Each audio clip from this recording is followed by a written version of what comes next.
Precious Lord, take my hand, lead me on, help me stand. I am tired, I am weak, and I am worn. Through the storm, through the night, lead me on to the light. Take my hand, precious Lord, lead me home.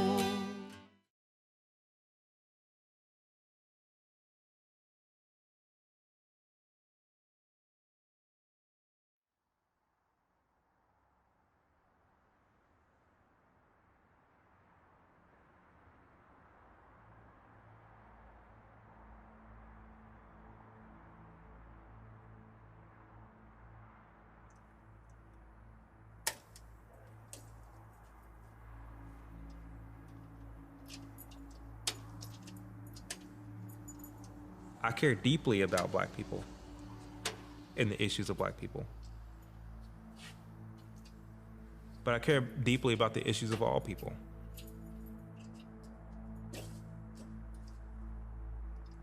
I want to look at things objectively. When I look at what policies I believe will help not only black people, but what would help all people, I voice that.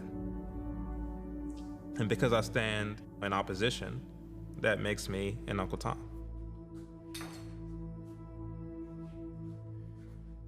I used to get very offended and upset whenever people would call me an Uncle Tom. I think I'm in a place now when someone calls me that, like, I kind of pity them because of their ignorance. It just shows that they haven't actually read the book.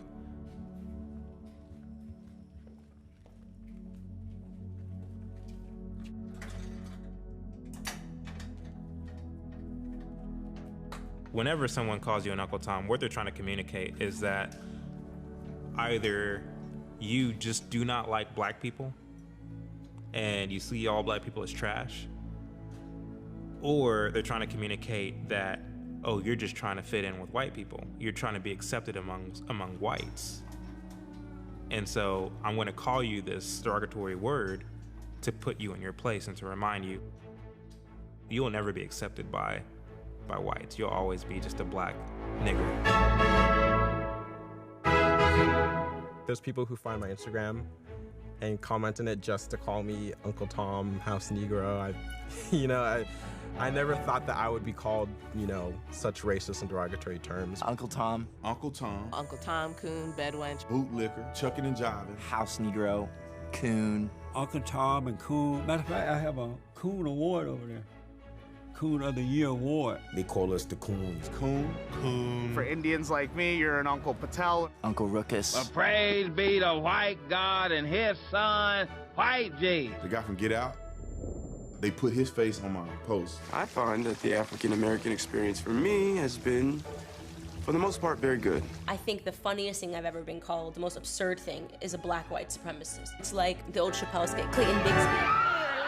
They go, oh, white power! It must be real. People say crazy things. Leftists say the craziest shit to you. Don't try to twist what I say. But that's what you're saying. Your narrative. That is not what I'm saying. That is what you're saying. You can't tell me what I'm saying. I know you, Lenore. That's what you're saying. You don't know me. You sound like all of them. Oh, yeah. Okay, and guess what? You sound like all of them Uncle Toms. Now, See how there? about that? I knew it. Lenore, now, it's good to hear from that? you. It's good to hear from you. Go drop dead. All right. Thank you, Lenore. What a sweet lady. And Uncle Tom is somebody who has sold out by embracing the white man, by becoming a Republican, by rejecting the idea that you're a victim, by supporting things like hard work, accountability, and low taxes, by refusing to think of yourself as a black person first as opposed to as an American who is black. Your skin color should dictate how you think and what you say.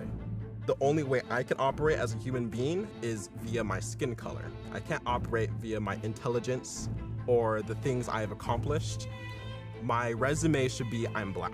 And Uncle Tom has traditionally been a black person that tried to serve and scurry favor with white people. So they believe that I want to be accepted in the white community.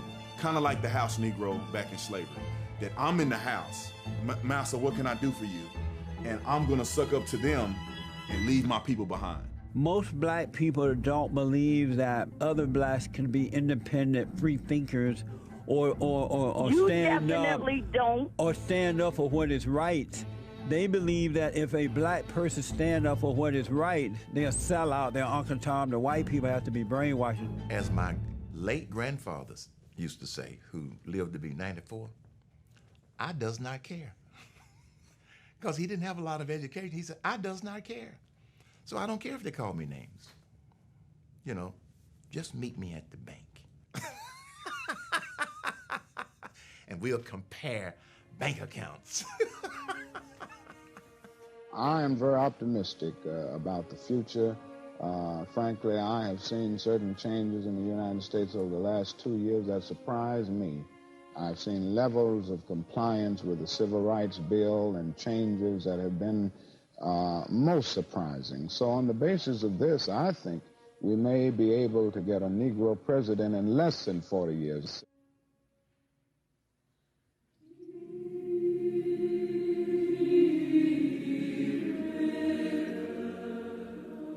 In churches, in bars, on the streets, Americans have been celebrating this great landmark in the long struggle for civil rights.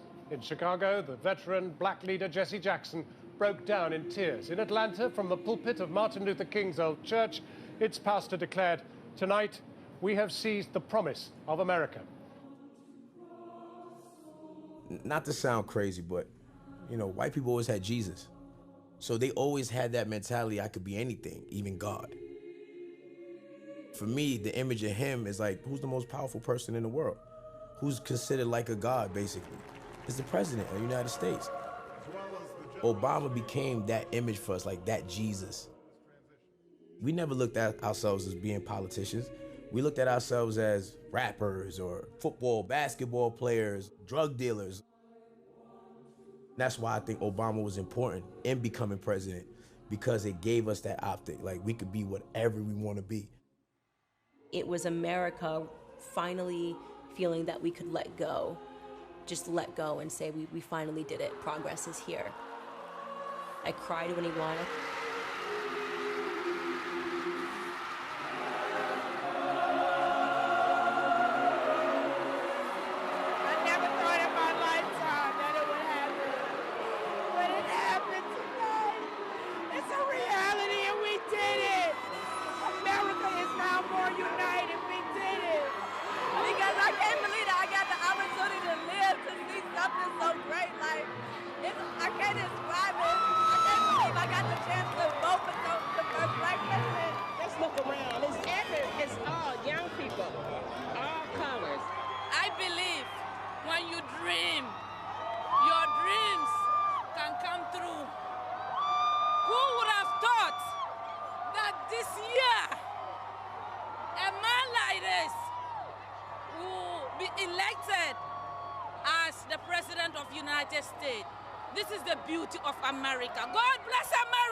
I became a Christian back in 2009. The year prior, I voted for Barack Obama. I was really passionate about Barack Obama and his policies. I was having a conversation with a friend, and I was telling him how, like, I'm a Democrat because, you know, the Democrat policy is pro-Medicaid, pro-government benefits, all these things that can help, you know, poor urban communities. And doesn't the Bible say that we're supposed to look out for poor people? And this friend of mine, who's also a Christian, said, well, was it talking about the government or was it talking about you? And I thought, that's very interesting. And so I went back and read it, and it was talking about me. A lot of the way that I saw things began to change, but I was still a Democrat. This friend of mine challenged me to go and read the Republican platform and read the Democrat platform and see where my values and my views line up.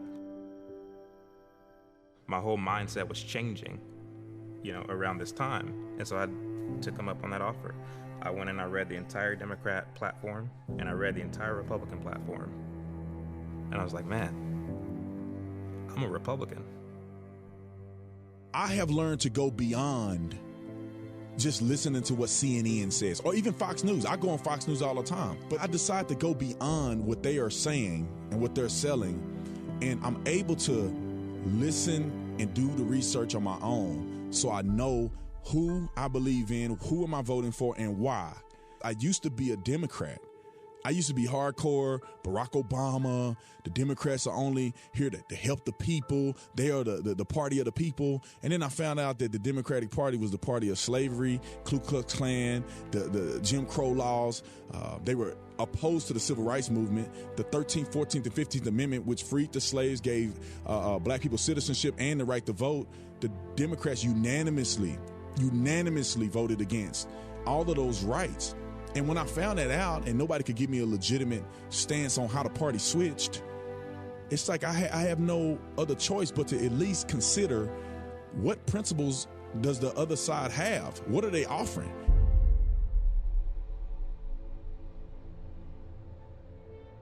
When I began to educate myself on the history of the Democratic Party, I learned a lot about Margaret Sanger. The greatest sin in the world is bringing children into the world that have disease. And I learned about the birth of the Ku Klux Klan. And I learned about the Jim Crow South. And I learned about Black Wall Street.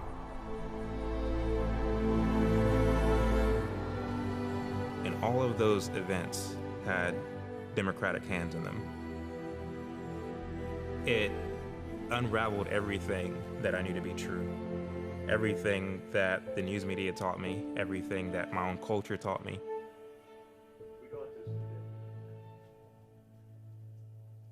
News nugget. George Washington mural should be covered but preserved, according to a San Francisco school board decision. Don't they have better things to do? Do you know what that problem is with that mural? It has a slave in it. That was back then. But they want to cover up history. It had a Native American Indian in it. They don't like that. It's part of history. I focus on three things: performance, performance, performance. The three things that are my guiding lights: belief in God, belief in myself, and my belief in the United States of America. I learned it from that man right there.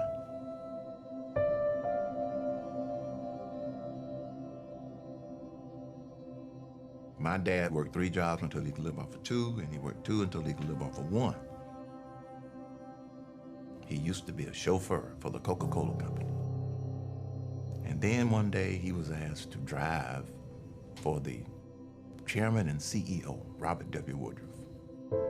It was like a 24/7, 7-day-a-week job. I never heard him complain about having to work so hard. I never heard him complain about what the government didn't do to help us. We were poor, but we didn't know it. We didn't have people screaming at us all the time telling us we were poor. My dad encouraged my brother and I to get as much education as you can, because he worked in an environment where the most successful people were the ones that had the greatest amount of education. Success does not come in a straight line. It's a zigzag. I'm sick of people talking about, oh, when I go to a job, they're gonna discriminate against me. What about white privilege? privilege. I don't want to hear a lick of that crap anymore. You're stronger than that. You're more powerful than that. I'll tell you what, I go to a job interview and someone don't give me an opportunity, I'm gonna apply for every single job on the block until I get a job. I don't need no handouts, I don't need your excuses. I'm gonna go harder than everybody else for that job. And if you go hard and you put yourself in position, you will be successful. I never saw myself as handicapped because I was black, I was a woman, that I came from poverty. It was just not the way I processed the world. As someone who got a GED, went to a community college, then went on to get a 4-year degree, graduated magna cum laude, while I was working 40 hours a week, nights and weekends, at the community college library. My life has taken many turns. I married at 16, I dropped out of school. By the time I was 21, I had 3 small children. I had no idea that I would end up going to college and becoming a university professor. Graduate school was very interesting for me in a lot of ways. I had this experience in a course that was being taught by a white female. She was actually a white liberal. At some point in the classroom, I'm sure I'd said something that really irked her, because she turned to me and she yelled, "You'll never be able to change the fact that you're a black woman." And I interpreted that to mean that I was handicapped, whether I knew it or not. There I learned that I was black, I was poor, I was a woman, and that I was not supposed to have accomplished the things that I had already accomplished, which was success. By then it was too late. When I was a kid, I went to summer camp in an area of California called Yucaipa. Really bucolic, flowers everywhere. It was just wonderful. It was a Boy Scout jamboree, and there were hundreds of Boy Scouts from all over California. And from what I can tell, there were just a handful of blacks. I was in a cabin with maybe 7 or 8 kids, and we'd been together now for 3-4 days. And there was one kid, he and I got into some sort of argument, I don't remember why, and he called me a nigger. And I literally had to restrain the other kids from killing this guy. I mean, they were just gonna kill him. They were more angry about it than I was. And so I never really felt that those who are bigots, the racists, were in the majority. I never really felt that. I always felt that people who were bigots intuitively were in the minority, and most people didn't feel that way. That seemed to be consistent with my own personal experiences. I was always confident. I always knew I had a good memory, made good grades, and my parents gave me a lot of positive feedback because of that. I always knew I was going to be an achiever, and there was no doubt about that. The only doubt was the route. There was never a time when I thought of myself as a victim. Never. Not one time. You're afraid of being marginalized, right? Sure. Welcome to what it feels like to be black. Man caught on video unleashing a racist rant. An alleged racist incident. Racial bias. Racist tendencies. Racism. Racism from coast to coast. The open racism. Statements of racism. He was brutally beaten by attackers yelling racist and homophobic slurs. A racist drifter. Is it racism? Is it sexism? How do we get white people to see racism as their problem too? That was racist. Racist. Go back to Africa, kind of racism. Straight up racist. Racist tweets. Racist tweets. Those tweets are racist, a racial dog whistle. The most successful black Americans today are Nigerian Americans because they're not brainwashed by our media. We've heard all about the big explosive cases of racial injustice in America, but that's not what most black people in America deal with. You deal with what we call microaggressions, or 1,000 cuts of racism every single day. I grew up being told of my disadvantages, that this country is unfair to black people. You're black, you're not gonna be able to do it. You can't get this, you can't get that, you can't get bank loans. When you walk into a bank, you will get a loan more easily if you are a white guy. The ideology is implanted into you subconsciously to believe these things. We don't teach our children to have confidence. It's like we're brainwashed to think, well, is it because I'm black? Why are they looking at me like that? How many of you feel judged? How many of you feel feared on sight when people see you? Show of hands. We teach them to be scared of this country, to be scared of the world that they live in. It's like a cancerous plague in the mind of Black Americans. You trying to say that this country does not specialize in racism and bigotry? I am saying that racism exists. I am saying that the United States of America but you have the luxury. You have the luxury to be cavalier about it. When you are angry, it's very easy to be deceived. It's very sad to see Black people operate in that. There's a lot of members in the Black community who they are operating in very negative energy. I'm letting you know that. I call out racism. That is maddening to me, and I'm crying about it because it's crazy. If you keep yourself in this constant state of, woe is me, I'm disadvantaged, I'll never accomplish anything, then you won't accomplish anything. It will be a self-fulfilling prophecy for you. If you determine that you can't be successful or that you're oppressed, then you are oppressed. That's the power of the mind. If you believe that you can't, you won't, and you sure as hell won't try. And Black America has been programmed to believe that we can't. The country was founded on racism and bigotry, David. If you turn on a radio morning show, You African American, the cops show up, we don't know if we're gonna make it out alive. I'm sorry. the message is clear. If you broke and white in America, you're wasting your whiteness. And that's what's being fed into the urban community. White supremacy, it's the backbone of political and economic disenfranchisement of Black folks. So long as Black people continue to have their psyche filled by that nonsense, we won't have an awakening. Trump is a racist. He doesn't want more brown and Black people here. It gets brainwashed into you in multiple facets. We tend to be geared towards entertainment. You need to know that a lot of your fans is racist. People have used those entertainment personalities to convince us subconsciously what we should believe. If you like that nigga, you motherfucking racist. Fuck you and Fuck Donald Trump. Fuck Donald Trump. Yeah, nigga, fuck Donald Trump. I'm beginning to lose confidence in the Trump administration. Yeah, what do you think of that? I think it's actually a great thing. Jay-Z has always been a drug dealer to the Black community. He's very open about the fact that he used to sell crack cocaine when he was living in the projects, and that's how he got ahead. So he was selling something that was harming the Black community. Well, he's still doing that. He's still selling something that's harming the Black community, and it's flying off the shelves, and that's victimhood. We have to have the conversation. We have to have tough conversation. We have to talk about the N-word, and we have to talk about why white men are so privileged in this country. Colin Kaepernick, same exact hustle, right? This is a half-white man who's chosen to pick his hair out to be an afro, to be Black, because right now victimhood is hot.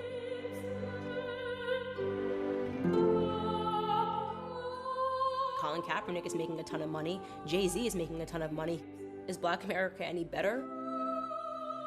The communities are still hurting, but they get to line their pockets, and we accept the same type of crack cocaine. The left gets away with this because 80 to 90% of the primary sources of news are left-wing. My father was a janitor. He was born in the Jim Crow South. Fast forward, my father in his late 40s started a small business, got a little bit of property. This is what happens in America. Raised 3 boys, educated them.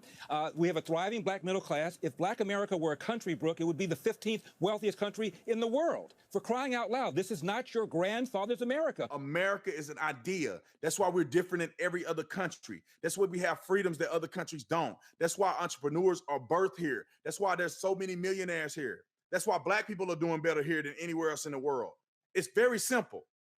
This ideology, people begin to adopt around the world and they become successful. It's an idea. America is an idea. Anybody who adopts the idea of America will be American and successful. If you don't adopt the idea, you are not American. You're not going to get that far in America if you don't pursue the American idea.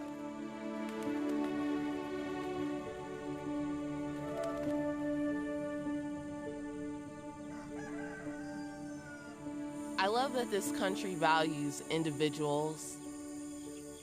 As a Black American in the United States, I have autonomy, and the things that I do are of my doing.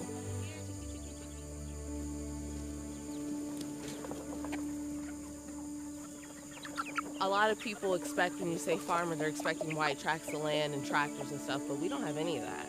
And I realize when I look back here every day, I'm proud of what we've gotten done so far.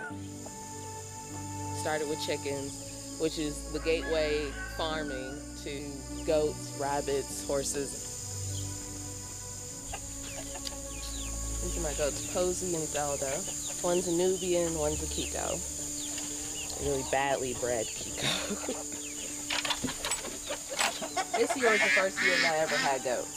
Individualism, independence, and taking responsibility for your actions and for your food. I think that's a form of promoting small government values. When you do things yourself, you don't need the government to do it for you. I think Black Americans should believe and uphold the ideas of constitutional inherent rights. Without those beliefs, we wouldn't be where we are today.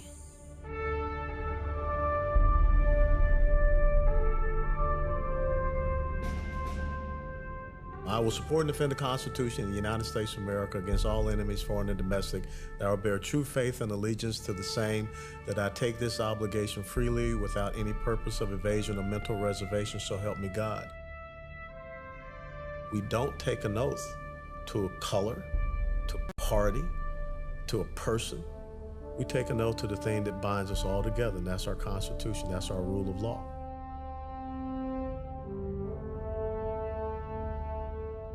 Those of us that understand that oath will always be guardians of the American Republic. If I want to see this nation that I love so dearly continue on in the path of liberty, freedom, and individual rights, then I got to make sure the subsequent generations understand that, and they are willing to go out and fight for it and defend it just the same as I did, because I had a dad that inculcated that into me. At the age of 15, when my dad said that there was no greater honor than to wear the uniform of the United States of America, that's a powerful statement. Coming from a man that was born in 1920, down in the South, never heard him say a bad word about the United States of America. He went off to serve and fight for this country, even though this country did not see him as it should have seen him, but he wasn't a victim. The Black community really believed that if they could show that they were willing to stand side by side with white Americans and fight for liberties and freedoms, that sooner or later people would understand that we can't have this hypocrisy. Executive Order 9981 that President Harry Truman signed that desegregated our military, he finally realized that if we are true to ourselves about the liberation of other people from the tyranny of Nazism, fascism, and Japanese imperialism, well, we got to be true to that here in our own country, in the United States of America. And that's why Harry Truman's picture hangs in my house. That's why the principles of the founders speak loudly to me. Even though we face the difficulties of today and tomorrow, I still have a dream. It is a dream deeply rooted in the American dream. I think it is an immoral posture to hold the position that individuals, whether they be Negroes or members of other minority groups, should have their basic constitutional and God-given rights held up. Self-governance is what all of those grassroots people were seeking. They understood that the victimizer, i.e. racism and discrimination, may have knocked you down, but it's the victim that has to get up.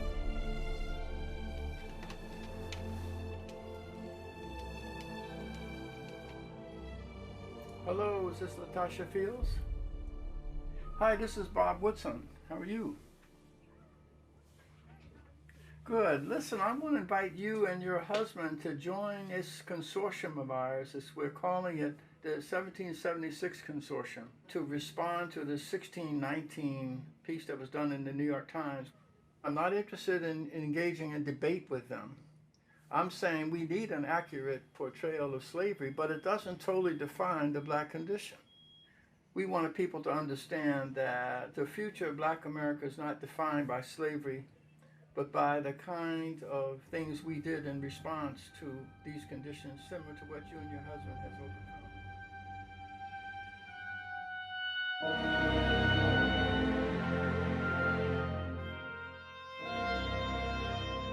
I wish that it would be mandatory reading, not just in the Black community, but all across America, to read the autobiography of Booker T. Washington.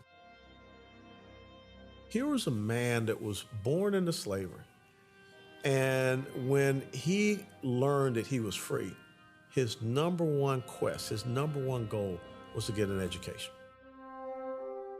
He walks from present-day West Virginia to Hampton, Virginia, to Hampton Institute, so that he could show himself qualified to enter that institution and get an education.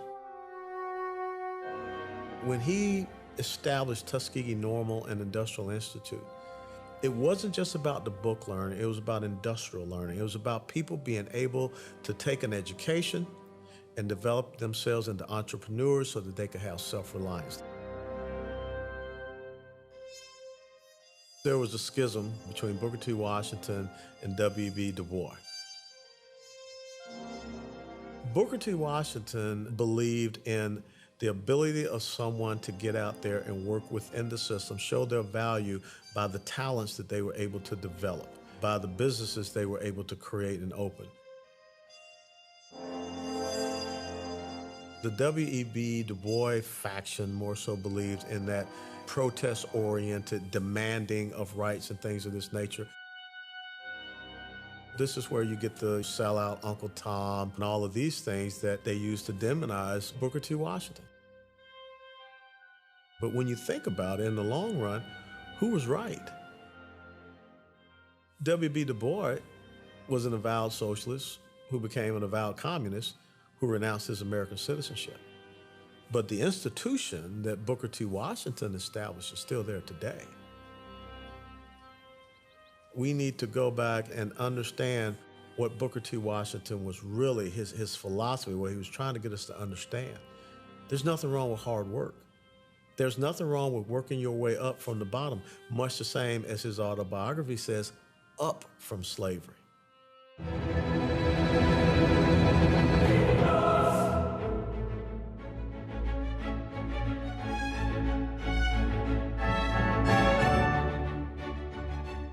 I had a college student ask me one time, how did you deal with color and race when you were climbing the corporate ladder?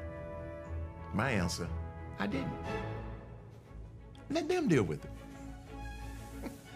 I didn't focus on that. I didn't have time.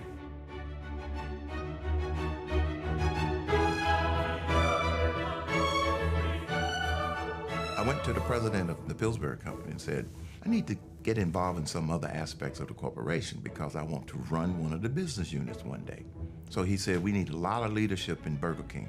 You have to go and spend 2 weeks at Whopper College. There really is a Whopper College in Miami. I graduated summa cum laude. I was working for the Department of the Navy. The same day that I started, another white gentleman named Robert started working there also. We had very similar jobs. So the first 12 months, I got outstanding performance 4 quarters in a row. Second year, outstanding performance 4 quarters in a row. And Robert got outstanding performance. But Robert was getting his GS salary increase at least 2 months sooner than me. So I went to Wayne, my supervisor, and said, Robert and I are both doing a great job. He said, yeah. So why is he getting little increases quicker than me? He said, he has a master's degree. I said, oh, it's not because he's white? Nope. He has a master's degree. So you know what I did? I didn't get mad. I went and got me a master's degree. There are only 4 rungs to this ladder. Went back, sat down with Wayne. I said, well, I got a master's degree. I said, the next time you have opening for a promotion, I said, keep me in mind. See you around. And not long after that, they had a special project called a Rocket Assisted Projector.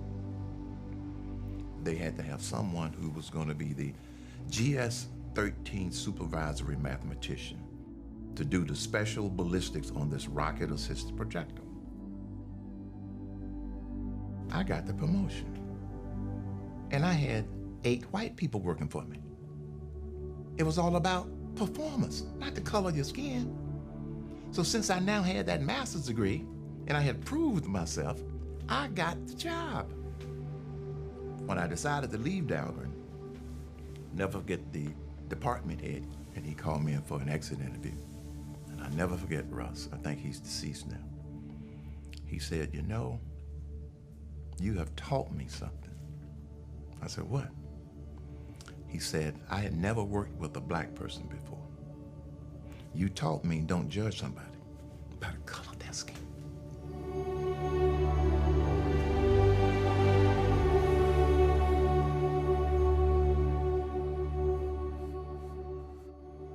I grew up primarily around black people, primarily in what we call the Afrocentric perspective. That means everything in life was seen from the lens of being black in America.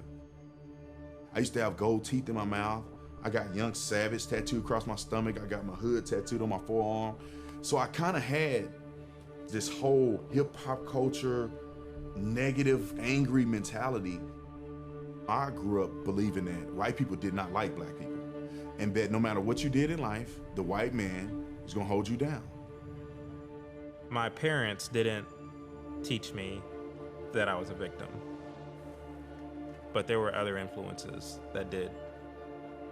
Whether we're talking about uncles and aunts in the hip hop industry, the media, it painted a picture of the black man in America as being in a constant state of distress, a constant state of disadvantage. And I have relatives of mine who bought into that message. And I even bought into that message before I was born again. The only people I knew who existed in my life and who I could pick to be role models were athletes and rappers. So many of you guys have watched my political awakening. I've been pretty much in front of everybody on the stage when I've had this reckoning, but there's one person who totally transformed the way that I thought. It was a video that I saw on YouTube, and it was Larry Elder. Oh my God, they always call me the sunken place team. I think it's so funny. Larry Elder is my mentor. I can call him anytime about any topic, because there are still spots of ignorance that I have. I'm having to contend with the fact that all I have is the media narrative of things, and he lived through it, he saw it, and he'll tell me exactly what to look up and research. Larry Elder was at the forefront of being a thought leader in terms of questioning prevalent narratives of the black community, especially with regards to individual accountability. If you have parents who care about education, there are books around and you're immersed in it, you're going to have a better situation than somebody else with the same IQ whose parents don't have that kind of motivation, who don't immerse you in education. Environment absolutely has a role. He provided a huge part of my awakening, one video of him with Dave Rubin, and I went, oh my goodness, I've been so ignorant. You wouldn't not acknowledge that there are some systemic issues. Give me an example. Tell me what you think the most systemic racist issue is. What is it? Well, I would say that because black people in most cases, in many cases, were descendants of slaves, that racism as an institution, that it just, a certain amount of it just exists. 2015? Give me the most blatant racist example you can come up with right now. I think you could probably find evidence that, in general, cops are more willing to shoot if the perpetrator is black. What's your data than white? What's your basis for saying that?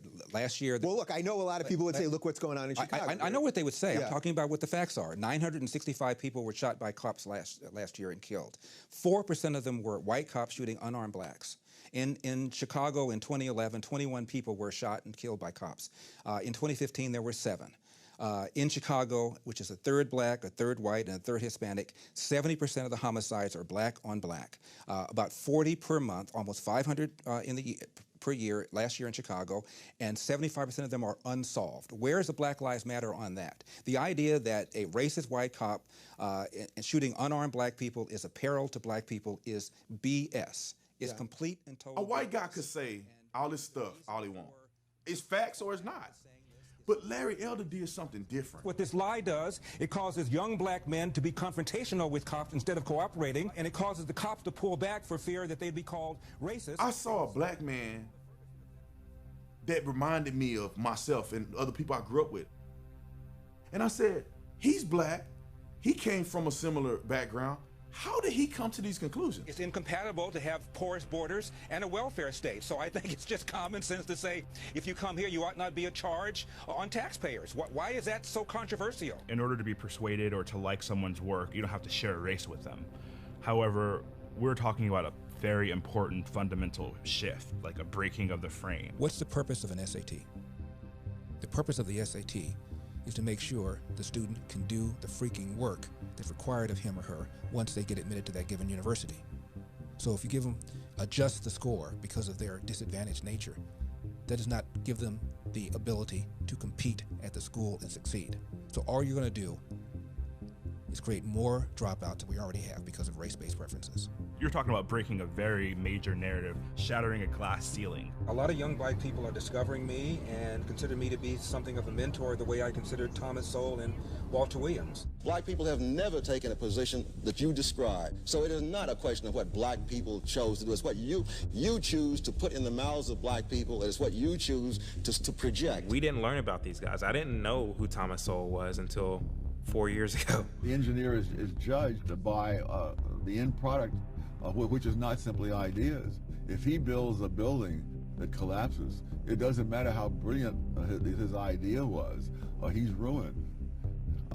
Conversely, if an intellectual who's brilliant has an idea for rearranging society, and that ends in disaster, he pays no price at all. To hear Thomas Sowell destroy all of this so-called data that the so-called enlightened among us were using to try to get their way and to try to shape policy. You would also have to agree that, generally speaking, women are paid less, for example, for the same jobs as men. No, I would not. I would not agree with that. If you're talking about women with the same number of years of experience, with the same continuous service, et cetera, then when I look at that, I don't find that disparity. I find, for example, in many cases, the women are making more, depending on how you break the data down.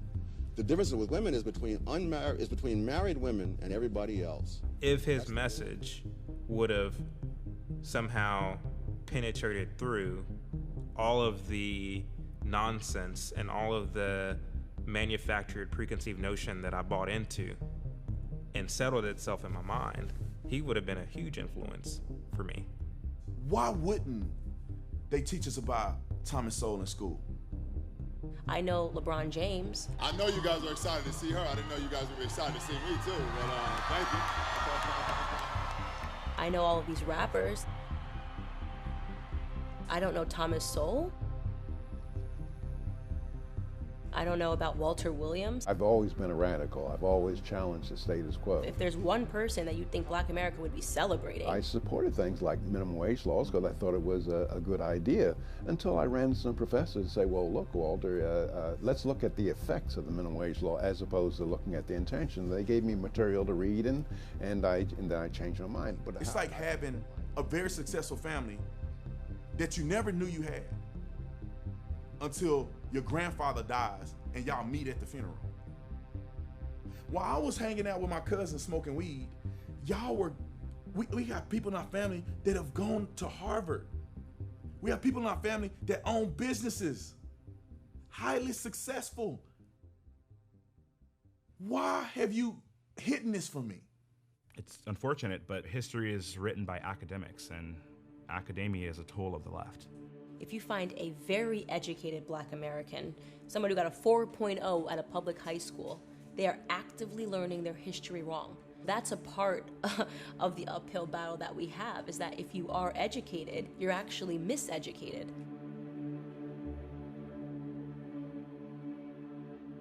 When I was growing up, my mom was a Democrat, remained a Democrat her entire life. My dad was a Republican, remained a Republican his entire life.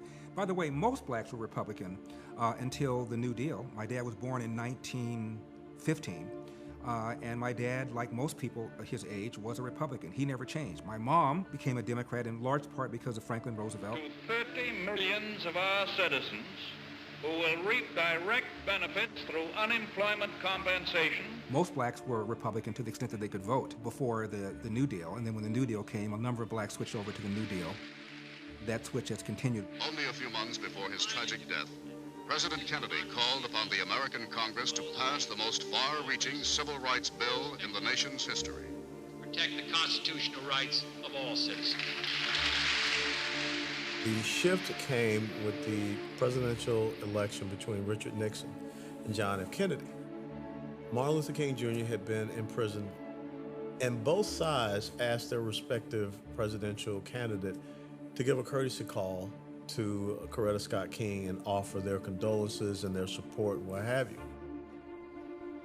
The rumor got out that John F. Kennedy did. So the next thing you know, in every house down south, and I can say this from my own eyeballs, there were 3 pictures that hung in the living room of any black home down south. It was Jesus Christ, Martin Luther King Jr., and John F. Kennedy. John Kennedy promoted a dramatic tax cut. He was a cold warrior. He was a hunter. He believed in the Second Amendment. John Kennedy's collection of views right now would make him a Republican. He would not be welcome within the Democratic Party. No memorial oration or eulogy could more eloquently honor President Kennedy's memory than the earliest possible passage of the Civil Rights Bill for which he fought so long. It goes back to the mid-1960s as to why blacks believe they should be Democrats. In 1964, the Civil Rights Act passed. Lyndon Johnson signed it. 1965, the Voting Rights Act passed. Lyndon Johnson signed it. So he got credit for those 2 major pieces of legislation. But here's what they don't tell you. There was a larger percentage of Republicans in Congress in both instances that voted for it than the percentage of Democrats that voted for it. Who enabled the civil rights legislation of '64 to pass were Senate Republicans, led by Everett Dirksen. Everett Dirksen got an award from the NAACP for helping to shepherd the act into fruition. Most blacks are unaware of that. I didn't study that kind of stuff when I was in history. President Johnson was able to get the Civil Rights Bill passed, and it was perceived that it was an effort on the part of the Democrats. And so that's a perception and a narrative that has been created that caused the community to connect that event, momentous event, to the Democratic Party. And they have been using that idea to effectively create a perception that the best friend to the black community is the Democratic Party, which is far from the truth. Black people have been taught that the Democratic Party wears the white hat when it comes to civil rights and racial justice, and Republicans have been described as wearing the black hat. If resistance to the federal court order ceases at once, the further presence of federal troops will be unnecessary, and the city of Little Rock will return to its normal habits of peace and order, and a blot upon the fair name and high honor of our nation in the world will be removed. Dwight Eisenhower was responsible for bringing the civil rights issues to the forefront. I have a dream.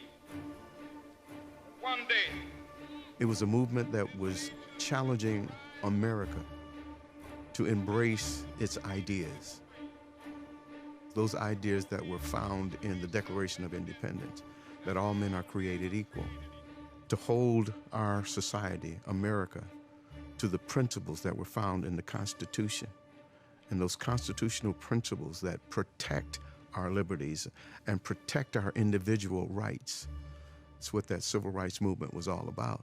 There must be a revolution of values in our country, because some of the values that presently exist are certainly out of line with the values and the idealistic structure that brought our nation into being. Unfortunately, we haven't been true to these ideals. It was signed under the hope that that piece of legislation would open up opportunities for the blacks to have equal access, to have first-class citizenship, have better economic opportunities. That was the dream that Dr. Martin Luther King talked about. Al Gore's father, Al Gore Sr., worked with other Democrats to mount what was at the time the longest filibuster in the history of the Senate to prevent the bill from ever getting onto the floor for a vote. Al Gore's dad, by the way, died a Democrat. He didn't make a big switch to join the racist Republicans. Whenever I began to read the Republican Party platform, I didn't find one thing in there that I felt as a black man targeted me. I began to wonder, well, if I can't find anything in their platform, maybe I can find something in the Republican Party's past that gives me an example of how they targeted me as a black man. And I started with Abraham Lincoln, who was a Republican. You know, you can argue, well, he signed the Emancipation Proclamation as a war strategy. And you can argue that. But at the end of the day, the fact of the matter is that it was a Republican who signed the Emancipation Proclamation. And then if you fast forward to women's suffrage, it was a Republican Chief Justice in William Taft that struck down laws that made it illegal for women to vote. If you look at Jim Crow, it was Republican votes in the Senate and in the House that was able to rid this country of Jim Crow.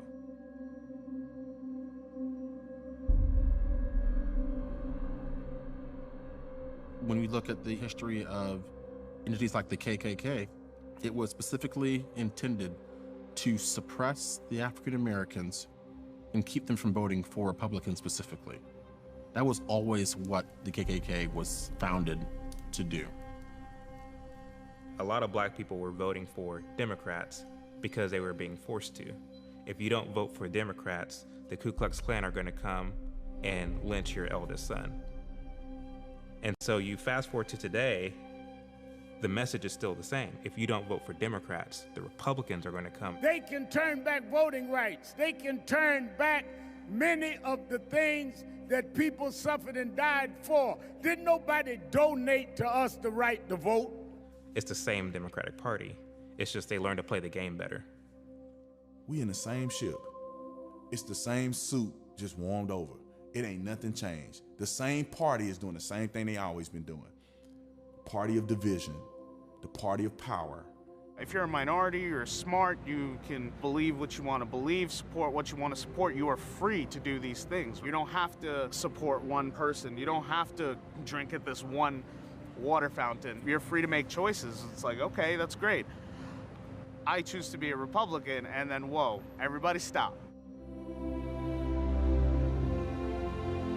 He is encouraging a generation of foolish young people. These are lost, disturbed, self-loathing people. Notice that all of those youngsters had caps on. It was almost like we're going to dress you for the photo. It's gone from like physical restrictions, but now, you know, in the 21st century, as we're reaching the information age, it's become a sort of metaphysical restriction as to what a minority can and can't do. Minorities shouldn't think this way. Minorities shouldn't support these people. Minorities shouldn't believe these things. Black conservatives today, or anybody that has a black conservative message, we are the people that are escaping the plantation. The liberal will try to control a black person through the concept of racism because they know that we are very proud, emotional people. What was the reaction when black slaves escaped the plantation?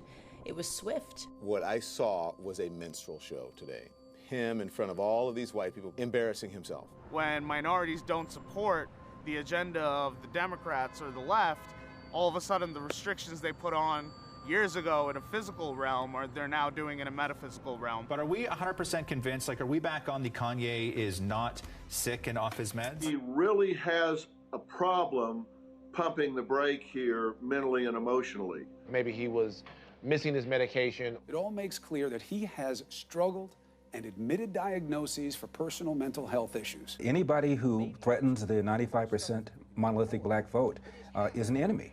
They've got to be dealt with. They've got to be put down. Another stunning act of terror. The mass shooting at 2 mosques in New Zealand. He claims to have been radicalized by Candace Owens. Saying that she was an inspiration to him. She has responded sarcastically. Few events I've not been blamed for. Brazilian mining dam collapse, Chinese air smog, Tenerife air crash 1973. She's not taking this at all seriously. What do you think the press is doing when you try to smear someone as having a mental disorder and when you say this, that someone is inspiring a mosque shooting? Well, you're trying to make it so that my career is effectively cut off. You're trying to make it so that nobody talks to me, so that I'm considered sort of this reject. I just have to say that I object strenuously to your use of the word hilarious.